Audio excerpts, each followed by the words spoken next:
first part, we'll be talking about writing. Writing is probably the most recognizable part of music and probably stands out to the listener the most. In this segment, I'm going to be talking about the 5 different kinds of writing there is to rap.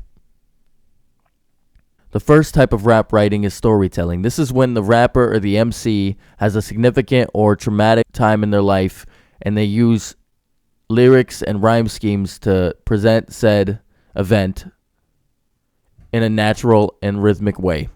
This can be a challenge to some MCs because they're trying to tell an entire story while making everything rhyme at the same time. The next type of writing there is in rap is bar to bar. Bar to bar rap is what a lot of people think about when they think about 90s rap or like early rap when it first came out, because all it is basically trying to outbar the next MC. They're trying to have the best quotables, which are things that stand out to the listener. These type of rappers are the juggernauts of the rap industry. They can make an entire song technically about nothing, but have every line connected together in some sort of way. The most recognizable part of this is probably Eminem. He probably does the best job at this. The next type of rap is something you don't see a whole lot, but it's still pretty common enough. And that's political rap. Political rap will kind of flare up in different time areas. Like every once in a while, it'll get big for a second, or a song will make it explode. But it usually stays underground for the most part. In these last couple of years, a song that is the perfect example of political rap is Joyner Lucas's I'm Not Racist. In this song, in the first verse, he puts on the perspective of a white man trying to explain why he doesn't understand why black men do certain things. And in the second verse, he puts on the perspective of a young black man who doesn't understand why white people are so pissed off at him. It's the perfect balance and the perfect edginess of what you need for a political rap song. Another good example of this is Eminem's Mosh, which is a very direct political rap song. While Joyner Lucas hides behind the race mask, Eminem is straight just taking shots at George W. Bush, explaining why he's sending more and more soldiers to fight the war. The fourth type of writing that I will be talking about is metaphorical or quote-unquote hidden meaning writing. Very few rappers can actually pull this off in a natural way. The best example I have is a rapper by the name of A$AP Rock. A$AP Rock's music is so deep that his metaphors literally have metaphors. There's double meanings to almost everything he says, and everything just sounds very, very natural. Metaphorical or hidden meaning rap basically hides behind something that isn't controversial to talk about something more controversial. In A$AP Rock's Grace, he hides behind the metaphor of having grace or saying grace with his family and not wanting to eat his broccoli at dinner, and comparing that to marijuana and how controversial it is and how he doesn't understand why it's illegal. And going deeper into it, he uses broccoli as the example for marijuana because in the middle of the song he goes, I don't know why people are terrified of a plant. The last type of writing for rap really isn't taken seriously, but it has been done over the past couple of years, and that's parody rap. In these songs, people are parodying other artists and could say you're making fun of them, could say you're making a tribute to them, or could say you're just making a joke. Who knows? Parody rap has a lot of different reasons why you write to it. Eminem is another big example doing parody rap because even in his latest album, Kamikaze, he does a parody to Drake. Regards to how I write a song, I usually just let the songs kind of write themselves. If I have a topic, I search for a beat to match it and usually just try to stay within that box to write about it, but that can be kind of stifling, so a lot of the times I just kind of let the songs flow naturally. Overall, I think writing is probably the most important or just the very first jumping off point you need to make a song. My source for this was Lyrics Are Born in Crescent City, and it talks about the story of a rapper named Lyric Born. In his segment, he talked about something that I thought really stuck out to me, was how in his songs, whenever something calls to be dramatic, he over-dramatizes it to really stick out to the listener. This really stuck out to me because it kind of gives like a background look at what somebody does when they really want something to stick out in their song. They over-dramatize it, and I think that speaks to all the rappers out there. Next, we're going to be talking about recording and editing. A lot of artists kind of get into this habit that they don't sit down and record with the producers on their own music. A lot of artists, especially big artists, have gotten into the habit of just recording something 100 times over again and then leaving the studio and letting the editors do what they want with it. And what the editors do is they just kind of pick out what their favorite parts of each little edit is, and then they just scrap it all together for a song. See, with me, editing and recording go hand in hand together. I will record something, then immediately go edit it to see how it sounds for me. And what I do is I'll record something, think that it's really either really good or really bad. If it's really bad, I scrap it. If it's really good, then I take that, I save it, and then I edit a bunch of stuff around it, trying to make it the most unique that it can be while still keeping the same sound that I liked about it. The problem with that, though, is I always think something could sound better. I always think I could do better with something, and I always end up re-recording it over and over and over again, thinking that it'll eventually sound better. So what I've recently come to learn to do is if I like something a little bit, I try to edit it to make it sound even better. And then if I like it like that, I'll start working on the next part of the song. And then if I end up not liking it with the next part, I go back and I re-edit it. Let's talk about what filters are. Filters are different things you can put on your audio tracks to try and make it sound either better or crispier or whatever you want to make it sound. Mastering is a big word that's thrown around in the music editing industry, and what it is basically is it makes your music sound louder and more fine-tuned is the best word I could think of for it, without actually losing any credibility and not just like turning up the volume on it. It kind of gives it more of an oomph feeling. Other filters include stuff like auto-tune. You can do like a crispier filter to make it sound like you're going through like an old radio, or you can do things called reverb, which makes it sound like you're in a bigger room than you actually are. A big reverb room would be like if you're singing in a church by yourself. There's going to be a lot of echo to it and a lot of and it kind of decreases some of the substance to your sound, which in a lot of ways can benefit whatever you're trying to make. Let's talk about beat making. There are two types of ways of beat making. You can either synthesize a beat, which is making each little part of the beat by hand, and then there's looping. Now, with synthesizing, what you do is you make a little sample of the beat, or you get a sample from something else, and you make something around that bass sample. If you're making something with a synthesizer, you use the different buttons on a synthesizer to represent different instruments, and then after you find like a good sound you like, you record that sound, then loop it, then build stuff around it to make a beat for a song that somebody could rap over. With looping, you do the exact same thing, you just don't have a sample. You just take a bunch of instruments, kind of throw them together until you find something that sounds good, and then you just continuously loop it and then add things as you go. Looping and synthesizing go hand in hand together. My peer-reviewed journal for this is actually about looping. It's called Loop Your Dishwasher. Loop Your Dishwasher talks about looping as well, and it talks about how you can loop with the simplest things, such as like household items, such as like banging on a table, opening and shutting a fridge, or the big example they use is different parts of your dishwasher, like putting in the glasses, the dishwasher actually running, pressing the buttons can actually be used by itself to make a beat. The entire beat could be used as a sample. Editing to me is trying to find what sounds best at first, then try to make it sound as unique as possible without losing the actual credibility of the actual sound. A lot of people, when they think editing, the first thing they think of is auto-tune. Now, auto-tune, I don't hate it. I think auto-tune is actually very good for music editing. But you got to learn when to use it tastefully. There are a lot of artists such as Migos. This isn't a hate on Migos, but Migos are like the perfect prime example, poster boy of what too much auto-tune is sounding like. It kind of sounds like they're kind of just drenched in a digital field, if that makes sense. Editing will always be something that is probably my personal favorite part of music.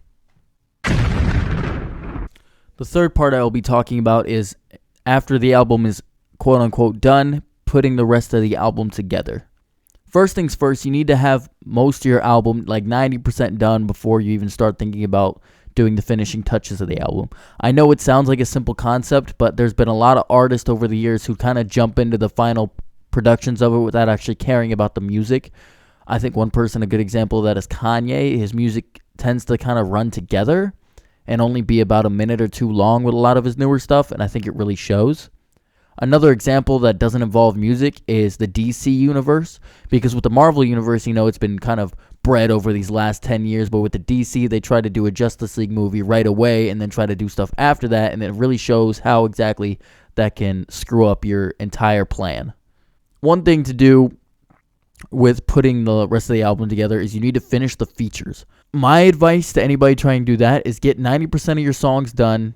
Even the ones with other people, get your parts done, then approach the other people, so at least they have something to build off of, and they know exactly what exactly you're looking for in terms of sound when it comes to your music.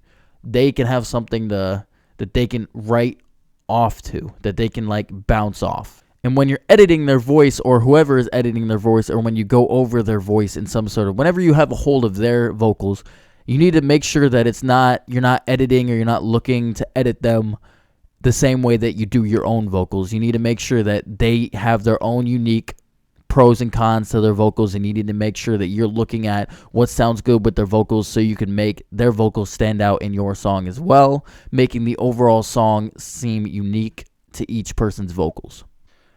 Another thing is after you finish everybody's features, or if you're mid-feature with somebody, you need to realize, and this is what took me so long, that you are in control of your own music. You put out what you want to put out. And if you're not proud of something, then don't put it out, because there's no point in putting out something just for the release of something. I know it sounds like whenever you first start getting a hold of this whole music thing, you need to put out as much music as possible. Quantity over quality, then you get a grip of fan base, then you can putting out quality. But really, you need to always be putting out quality. Because even artists, there's an artist named Lil Dusty G who puts out things once every couple years, and because of that, it makes his music so much more listenable. Overall, you are in control of your own music. When you're looking for features in your music, you need to make sure you're looking for stuff that's going to give your project more depth and more diversity. Something that I hear a lot when people complain about a project is, the songs all sound the same. Everything just sounds the same and it runs together. So collab with people of different genres to give your album a little bit more diversity. Do a song more with a hip hop artist, do a song with an R&B singer, something, just to give your album a little bit different sounds in it. And make sure the people that you're collabing with kind of understand what you're going for, so that they can give a little bit more depth into the message that you're running onto. Now, the next thing I want to talk about in regards to putting the album together is the album artwork. First off, you need to make sure that you're finding something that kind of gives the overall vibe to your entire album. My next album that I am putting out is kind of half happy, half sad album. So I was looking for something that kind of gives this half happy, half sad feeling, and the name I chose for the album is the title No One Ever Listens, because it kind of gives this kind of joking vibe that you're making music that no one's ever going to listen to, but also at the same time can be taken very seriously in the fact that no one ever listens to your problems. So I think it perfectly fit the vibe of the album in the right spots. But you just need to overall find the sound of your album and make a name and album artwork in regards to that. I think a perfect example of this is Eminem's Recovery. It shows him walking down a road with the Recovery in the top right corner.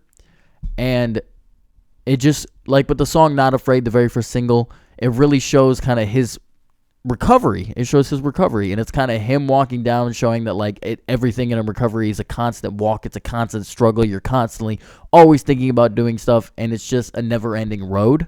And I think that's why it perfectly fit the album.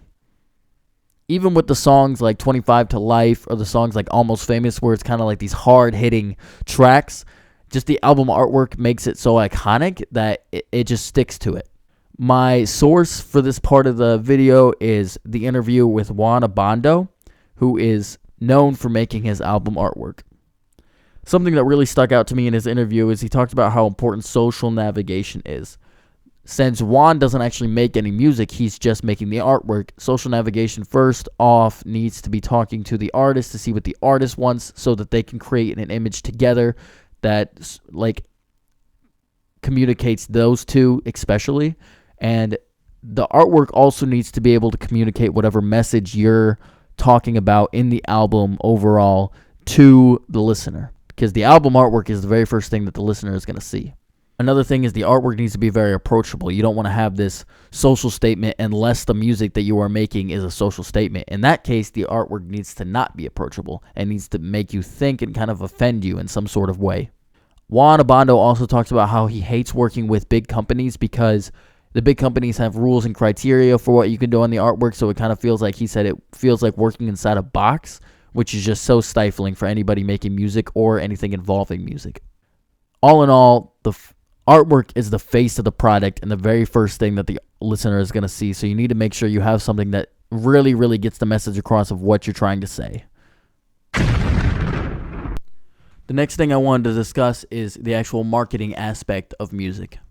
I think it's amazing how people are actually hired to market for music. Like, some people are hired just to be, quote unquote, their social media analytic assistant or something. And basically their job is to decide what is posted and when it's posted.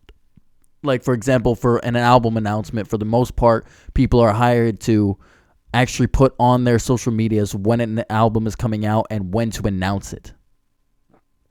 Another big thing about marketing is doing press releases, which is an artist doing things like interviews and talk shows, basically talking about the album and everything that went into it, blah, blah, blah, any questions that people have. And it's just a whole lot. And doing interviews with things like magazines, like I said, talk shows. Also, there's a huge thing nowadays, especially with targeted marketing, which people hate, but I don't get why, but that's a whole other topic, which basically putting music onto certain playlists, like such as Spotify playlist for people to listen to, like for working out. If it's a metal track, they'll probably put it on a working out playlist. Or, for example, if you are known to listen to that artist or that type of music, they might hit you with a certain album release that kind of fits into your criteria. That's what targeted marketing is. For my source in this little piece, I did Anne Broskop, I think her name is, and she actually works for social media influencers, and I loved her interview basically talking about how competitive marketing in the music industry is. Something she talks about is how important an artist needs promotional activities, like I said, such as doing the talk shows and the conferences and putting things out like posters and putting the CDs in stores and having signing releases and stuff like that.